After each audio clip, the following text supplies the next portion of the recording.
any time of the day actually maganda yung tanawin dito. Welcome to Gibuan! Nami Iricha! Yay! Hi guys, nandito tayo ngayon sa may Barangay Aureliana, Patnungon, Antique, and ito yung tinatawag na Gibangan or Gibuangan. Ito ngayon yung sikat na tambayan dito sa Patnungon na sumisikat din sa mga social media dito sa Antique. So bakit naman hindi sisikat? Kasi maganda itong lugar na ito para sa sunset viewing kasi yan nakaharap sa west. And kahit any time of the day actually maganda yung tanawin dito. Ngayon is around noon time, 11:26, and ganito yung view. And mas maganda sa mga ganitong oras dahil walang masyadong mga tao. So makikita ninyo kukunti lang yung mga tao.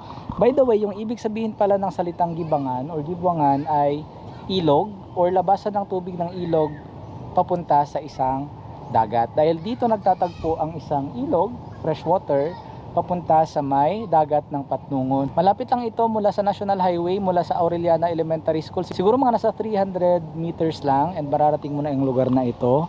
And sa ngayon, dahil papunta na sa summer, makikita ninyo ang mga damo ay medyo nagiging kulay brown na.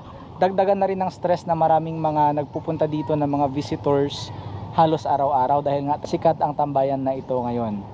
Pero yung nagpapaganda dito is of course may dagat sa likod, may mga damuhan, and itong mga coconut trees na nagbe-blend sila perfectly along with the dagat para sa magandang picture.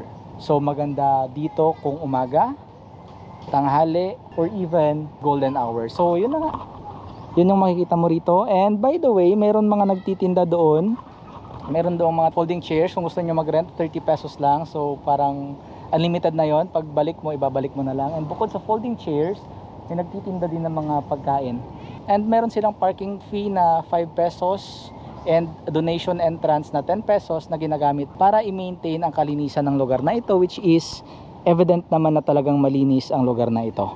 Kasi ang lugar na ito ay private and currently hindi pa naman siya resort or what. So in order to maintain the cleanliness ng lugar na ito, meron silang donation entrance fee na 10 piso lang, and then meron ding parking fee na tigli 5 piso bawat isang motor.